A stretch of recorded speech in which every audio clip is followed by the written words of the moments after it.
Se lancer dans l'entrepreneuriat quand on a plus de 45 ans, c'est possible. Cependant, il y a des choses à savoir avant de se lancer dans l'entrepreneuriat quand on a passé un certain âge par rapport à quand on est plus jeune.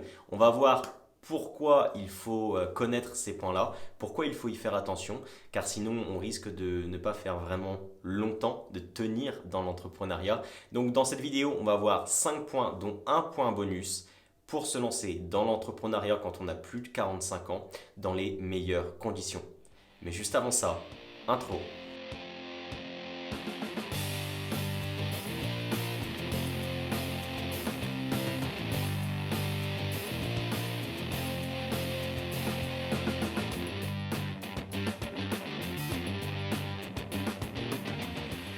Je me présente, je m'appelle Dylan Taldu et je suis sur cette chaîne pour accompagner les salariés qui désirent entreprendre à devenir des entrepreneurs à succès. Laisse un j'aime sur cette vidéo pour me soutenir dans mon travail.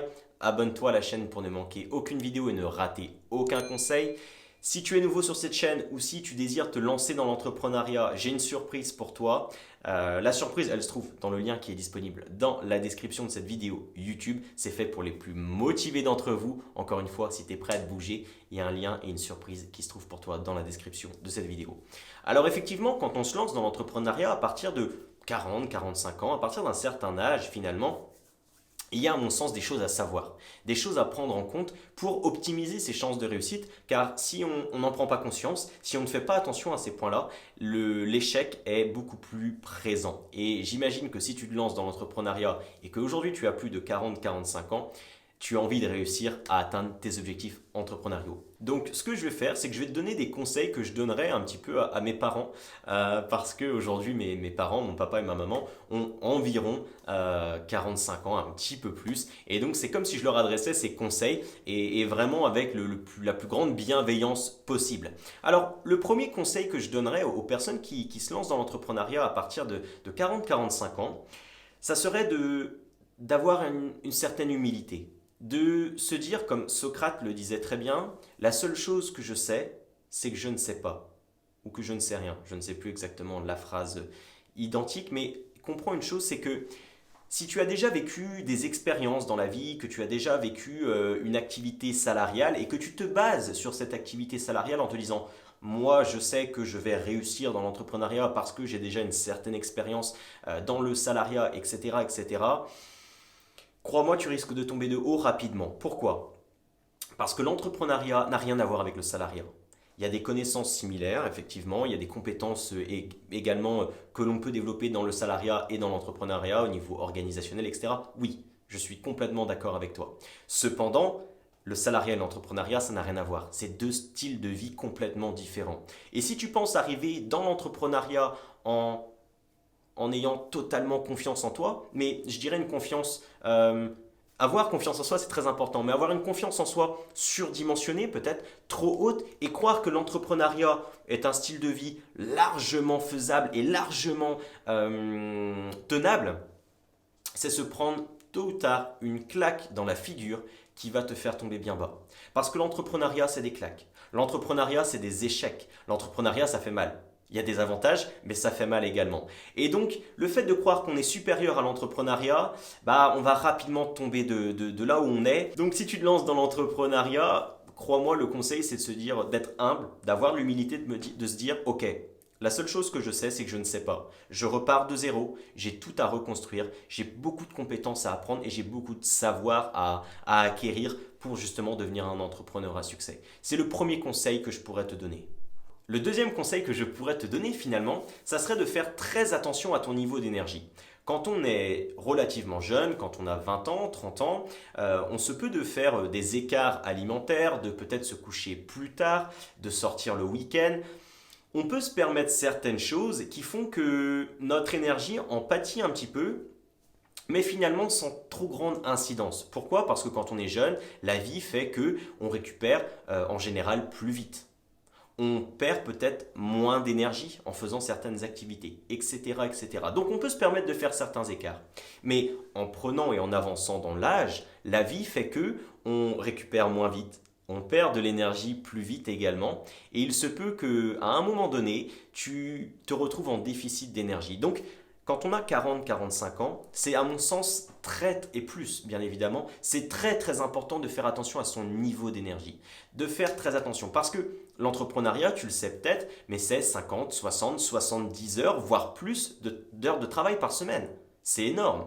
C'est très énergivore. L'entrepreneuriat, c'est super énergivore. Ça demande un niveau d'énergie qui est déjà ultra important et ça te mange beaucoup d'énergie. Donc crois-moi, à plus ou moins longue durée, c'est se retrouver face à un mur que tu vas forcément percuter. Donc deuxième conseil, fais très attention à ton niveau d'énergie. Le troisième conseil que je peux te donner, c'est vraiment d'être aligné avec ce que tu fais. Être aligné avec le fait de se lancer dans l'entrepreneuriat. Effectivement, quand on se lance dans l'entrepreneuriat, on part d'un point A, d'accord? Et on vise un point B, qui sont nos objectifs, notre succès finalement. Mais entre notre objectif et notre succès, il va y avoir tout un chemin. Et ce chemin-là, ça va être des échecs, ça va être des remises en question, ça va être des claques dans la figure, ça va être des doutes, des peurs, ça va être plein de choses qui vont faire que ton objectif va te sembler parfois très loin et très irréalisable finalement. Et puis, deuxième chose à savoir, c'est que malgré que tu vises cet objectif, ce point B, cet objectif, ton succès, ce n'est pas dit que tu l'obtiennes. Effectivement, tu peux optimiser tes chances de réussite, mais ce n'est pas dit que tu réussisses dans l'entrepreneuriat. On le dit souvent, c'est une aventure entrepreneuriale. Tout simplement parce que tu sais d'où tu pars, tu vises un point, mais tu n'es pas sûr forcément d'y arriver et tu ne sais pas le chemin que tu vas rencontrer. Et donc il faut vraiment que tu sois aligné et cohérent avec toi-même parce que tu as parfois beaucoup à perdre quand tu te lances dans l'entrepreneuriat au bout d'un certain âge. Et donc il faut vraiment que tu aies un profond sens, un profond pourquoi qui fait que finalement tu es indéboulonnable, tu es vraiment droit et sûr dans ta tête de vouloir tout donner pour atteindre cet objectif. C'est ultra important. Avoir une cohérence sans faille finalement dans l'entrepreneuriat, dans ce style de vie. Être cohérent et aligné avec soi-même, c'est le troisième point que je te conseille vraiment si tu te lances dans l'entrepreneuriat. Ne te lance pas dans l'entrepreneuriat juste parce que ça te fait plaisir ou parce que cela te semble correct. Non, il faut vraiment que tu aies un sens profond derrière le fait que tu te lances dans l'entrepreneuriat. Le quatrième point qui va légèrement finalement avec le point précédent, c'est le fait d'être très communicatif et d'avoir une très bonne communication avec les autres. Quand on a 20 ans, 30 ans, on n'a pas forcément d'enfants. On a peut-être une relation de couple, mais qui dure depuis quelques temps, pas forcément très longue non plus.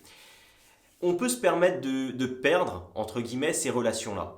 Tout simplement parce qu'elles n'ont pas forcément encore énormément d'importance dans nos vies. Attention, je généralise, je prends très général. Mais quand on a justement 40, 45 ans et plus, la société veut que parfois que généralement, du moins, on ait des enfants. On est une femme depuis plusieurs années, on est des amis vraiment que l'on connaît depuis plusieurs années, etc. Et donc il faut vraiment, à mon sens, être très communicatif parce que l'entrepreneuriat, je te l'ai dit, c'est beaucoup de travail, 60, 70 heures par semaine, voire plus pour certains. Et si l'on n'est pas très communicatif, ça risque de poser des problèmes tôt ou tard. Parce que si tu as été salarié avant de devenir entrepreneur, tu travaillais peut-être en moyenne 35 heures par semaine, peut-être un petit peu plus si tu faisais des heures supplémentaires. Mais tu imagines qu'entre 35 et 70, il y a un écart d'énergie, un écart de présence et de focus sur ton travail et sur ta voie professionnelle. Mais donc ta vie personnelle, elle va en pâtir un petit peu. Et il faut savoir communiquer parce que je vais te prendre un exemple qui va être flagrant. Si aujourd'hui tu as des enfants, je n'en ai pas personnellement, mais j'imagine qu'une situation où tes enfants viennent te voir et te disent papa ou maman, si tu es une jeune femme, pourquoi on te voit moins? Je suis un peu triste parce que je te vois de moins en moins. J'imagine que ça fait énormément mal au cœur de savoir que finalement nos enfants en pâtissent par rapport à notre situation professionnelle. Tu comprends ce que je veux dire? Donc vraiment, si je peux te donner un conseil, c'est d'être très communicatif avec ton conjoint ou ta conjointe, avec tes enfants, avec tes amis aussi également qui vont en pâtir de cette situation-là et de faire comprendre pourquoi tu fais tout ça. De leur faire comprendre que ce que tu fais, ça a un véritable sens pour toi, tu en as réellement besoin, c'est quelque chose dont tu ressens l'envie profonde et que ça ne change rien envers l'amitié, l'amour que tu portes envers ces personnes-là, mais que ça fait également partie de ta vie et qu'il faut savoir l'accepter. Bref, je pense que tu m'as compris, mais ne joue pas, comme on dirait, l'autruche en mettant la tête dans le sable et en laissant couler tout ce qui se passe, mais vraiment prends tes responsabilités en matière de communication et explique bien la situation auprès de tes proches, c'est à mon sens ultra important. Le cinquième point, avant de voir le point bonus, c'est relativement simple. C'est qu'aujourd'hui, je t'ai dit en tout début de la vidéo que Il fallait avoir l'humilité de savoir que la seule chose que l'on sait finalement, c'est que l'on ne sait pas. Mais malgré tout, quand on a 40, 45 ans ou encore une fois plus, on a cet avantage-là par rapport à la jeunesse qu'on a vécu la vie finalement. On a vécu une part de vie supplémentaire, on a vécu des expériences, des événements supplémentaires dans la vie. Et à mon sens, si on met à bon escient, si on utilise bien ces événements-là de la vie, on en devient plus sage, on en devient également plus grand. On sait analyser les situations d'une meilleure manière. Par exemple, dans les relations sociales, on comprend certains comportements humains car on a eu affaire à certains événements plusieurs fois dans notre vie et finalement on comprend que c'est normal. La critique des autres, par exemple. On est plus sage par rapport à ça. On se doit de comprendre que finalement la critique des autres est logique et qu'il faut savoir l'accepter et s'en défaire. Contrairement à quand on est plus jeune, quand on a peut-être la vingtaine, la trentaine, où on est peut-être plus vif, plus susceptible à ce genre de remarques, à ce genre de critiques. Donc vraiment, ce que je pourrais te donner comme conseil, c'est utilise ton âge et ton expérience de vie à bon escient pour en faire une arme lorsque tu te lances dans l'entrepreneuriat. C'est très très important. Maintenant, on passe au point bonus. Mais quel est ce point bonus ? Le point bonus, il est très simple. Comprends une chose, l'entrepreneuriat s'en fout de ton âge. Je parle un petit peu cru. L'entrepreneuriat s'en fiche de ton âge. Clairement, il n'en a rien à faire. L'entrepreneuriat, c'est un style de vie. Il ne regarde pas que tu aies 20 ans, 45, 50, 80 ans. L'entrepreneuriat s'en fiche de ça. Ce qui compte, c'est toi. Et ce que tu fais avec ce style de vie. Comment tu vas utiliser tes forces et tes faiblesses pour grandir et atteindre tes objectifs. Quand on a 20 ans, on a des avantages, mais aussi des inconvénients. Quand on se lance dans l'entrepreneuriat finalement, on a des points forts et des points faibles. Quand on a 40, 50 ans, on a des points forts, on a aussi des points faibles. Il faut savoir à chaque fois analyser la situation, comprendre la situation et en tirer ses meilleurs points forts, ses meilleures armes pour affronter l'entrepreneuriat et justement savoir dompter ce mode de vie pour atteindre nos objectifs entrepreneuriaux. C'est très important. Mais vraiment, je veux dédramatiser sur ce point-là parce qu'on pourrait se dire, ok, j'ai plus de 40 ans, j'ai plus de 45 ans, j'ai déjà accumulé des choses dans ma vie. L'entrepreneuriat, c'est pas fait pour moi finalement, j'ai passé l'âge. Non, il n'y a pas d'âge pour ça. C'est juste une question de mentalité. C'est juste une question de mindset. C'est juste une question de compréhension, de contexte, de situation et comment on va gérer la situation dans laquelle on va se mettre. L'entrepreneuriat, c'est juste ça. Il faut savoir analyser nos points forts et nos points faibles pour en ressortir grandi et à chaque fois avoir les meilleures armes de notre côté pour affronter ce mode de vie. Bref, j'espère que tu auras compris cette vidéo. Le but, c'était vraiment de te partager, à mon sens, 5 points clés qui te permettent d'optimiser tes chances de réussite dans l'entrepreneuriat et justement de diminuer tes risques d'échec et également de dédramatiser un petit peu cette situation dans laquelle tu es peut-être aujourd'hui si tu veux te lancer dans l'entrepreneuriat et que tu as un certain âge et que tu te poses des questions par rapport à ça, tout simplement. Écoute, si tu souhaites te lancer dans l'entrepreneuriat, que tu es salarié ou que tu viens justement de lancer ton entreprise très récemment, que tu es perdu, tu ne sais pas par où commencer, tu ne sais pas où aller trouver des clients, tu ne sais pas comment vendre, tu ne sais pas comment peut-être créer des bonnes offres et des bons services qui correspondent vraiment à l'attente de tes clients, bref, tu es complètement perdu dans le monde entrepreneurial, ce que je peux comprendre. Eh bien écoute, c'est très simple, j'ai mis une surprise pour toi disponible dans le lien de cette description YouTube. C'est une surprise où tu vas retrouver du contenu exclusif qui va réellement t'apporter des conseils pour augmenter tes chances, pour avoir directement une ligne directrice sur laquelle travailler et pouvoir atteindre tes objectifs entrepreneuriaux le plus rapidement possible finalement. Je te laisse découvrir cette surprise-là, c'est du contenu exclusif, encore une fois, je ne le divulgue pas sur YouTube et la surprise, elle se trouve dans la description de cette vidéo YouTube-là. Tu découvriras un lien, je te laisse cliquer dessus et ensuite lire la suite. Bref, je te remercie d'avoir regardé cette vidéo et je conclurai en disant qu'il est de ton ressort de devenir le leader de ta vie et pour ça, tu sais ce qu'il reste à faire. Tu dois passer à l'action maintenant. Salut!